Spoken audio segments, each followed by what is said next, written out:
Vai ser complicado, talvez, com certeza terá um candidato à oposição, pode ser eu, pode não ser eu. Eu trabalho arduamente contra o Marco Paulo Deonero. Eu acho que não seria um retrocesso para o futebol brasileiro cair na mão do Marco Paulo. Então, qualquer pessoa do futebol que seja candidata, que os clubes e as federações assim entenderem, terá meu apoio e, pelo que eu falei com o Mário, terá o apoio do Corinthians também. Óbvio que eu discuto com todo mundo as possibilidades de A, B e C. Estou dentro desse contexto, mas não sou candidato ainda. O Corinthians deixou muito claro, e por motivos óbvios, o Mário Gobi ainda disse, por motivos óbvios. Acho que não há necessidade de vocês perguntarem por que eu apoio o Andrés, se ele apoiaria o Andrés se ele fosse candidato.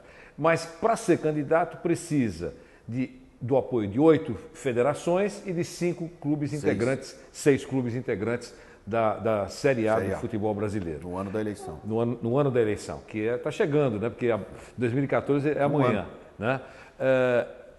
Você vê possibilidade de ter esse apoio, Andrés? Não, eu acho que qualquer pessoa no futebol aí que teve um trabalho que eu fiz no Corinthians, que tem o que foi feito, e o Mário Gobi sabe disso, o presidente Mário Gobi fala que me apoia não só por ser parceiro meu dentro do Corinthians, mas principalmente pelo trabalho que eu fiz no Corinthians.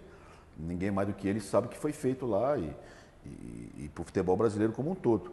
Eu estou discutindo realmente e vamos ver o nome que vai surgir pelos clubes e pelas federações, e que com certeza aqui vai ter um candidato da oposição, isso sim. Agora quem vai ser, só o tempo dirá. Você já está em campanha? Não estou em campanha não, eu estou, como eu falei, discutindo com bastante gente. Sou convidado e convido muita gente para discutir o que é melhor para o futebol brasileiro, mas não sou, meu nome está na mesa como tal de todos, mas ainda não foi definido quem pode ser. Acabou o Grupo dos 13, você teve uma participação nisso, clara, muito nítida, muito transparente naquele momento. Presidiu o Corinthians em momentos difíceis e presidiu o Corinthians em momentos de conquistas importantes. E vive o Corinthians, está ajudando a construir o estádio, enfim, não é exagero dizer que você conhece as dificuldades dos clubes brasileiros, né, do futebol brasileiro. Quais as principais dificuldades, na sua opinião? Que se você um dia tiver o poder na mão, que você tomaria como medidas importantes? Vanderlei, tem várias coisas, mas eu não vou falar, porque se eu falar, amanhã vão repercutir em blogs aí, que é a minha campanha, que é meu negócio de trabalho. Então, eu acho que todo mundo sabe, quem está no futebol, o que tem que ser feito. É só ter vontade política. E que, infelizmente, até hoje não tiveram. Mas quais são os pontos principais? Né? Todos. O que você sempre discutiu, o calendário, o jogo não ter tantos jogos, o horário do jogo, não sei o quê, não sei o quê, não sei o quê. Mas é vontade política. E quando entrar alguém que tenha vontade política, a coisa melhorará. Ainda com relação às dificuldades enfrentadas pelos clubes brasileiros, está aí na praça a discussão de mudança de calendário em relação ao futebol europeu. Sou contra total. Isso, você é contra porque não casa com a nossa cultura, como Tanto é que é Tanto é que isso? lá na Europa estão se discutindo hoje se vão pôr o calendário o que é no Brasil, pô. E nós queremos fazer o contrário. Eu só acho que uma seleção brasileira não pode jogar 15, 20 vezes por ano. Perfeito. Eu só acho que não pode ter 80 partidas de um time que chegar às finais por ano. É isso que tem que fazer. O jogador tem que ter 30 dias de férias, obrigatório.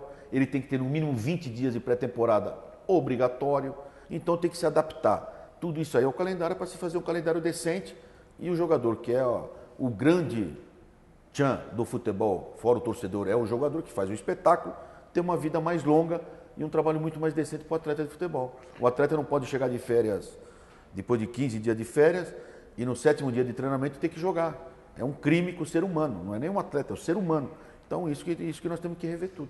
Os clubes têm pouco poder? São importantes, mas têm pouco poder no futebol brasileiro, André? Tem pouco poder porque não se unem.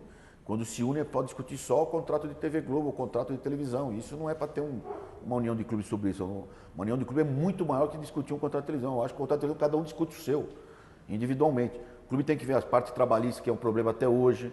Como é que pode um jogador ser registrado na CLT e ele trabalha 3 horas por dia? E ele é regido sobre a CLT. E ele só trabalha de final de semana. Ele trabalha depois das 10 da noite. Ele concentra 1, 2, 3 dias antes. Então tem que ter uma regra, e não é só para jogar de futebol não, para esporte de alto rendimento. O voleibol não é mais amador como dizem. O futebol de salão, a natação, o basquete, tudo o nego ganha 100 pau, 50, 200 pau. Então tinha que ter uma lei trabalhista para esses atletas de alto rendimento que se aposentasse com 20 anos, porque o cara da CLT se aposenta com 35 anos de trabalho, o jogador não joga 35 anos. Então tinha que ter todo esse movimento, toda essa estrutura de trabalho para refazer o futebol mais decente. Outro negócio das dívidas dos clubes com o governo federal ou estadual. Tem que não perdoar, mas tem que refinanciar. Agora, a partir de tal, qual imposto o clube tem que pagar? O clube tem que pagar este e este. Perfeito. Não pagou, perde 3 pontos, perde 6 pontos, cai de divisão, é afastado do campeonato. Senão, daqui 5, 6 anos vai estar com o mesmo problema. Falar isso, os clubes ficam meio bravos. Pô, mas como é que o meu clube vai... Pô, tomar os bens do presidente, prender o presidente, você não vai levar nada. O que tem que fazer no futebol, e eu acho que no esporte como um todo, é punir tecnicamente. Não adianta multar $1 milhão. Tá bom. $1 milhão, o clube vai pagar $1 milhão?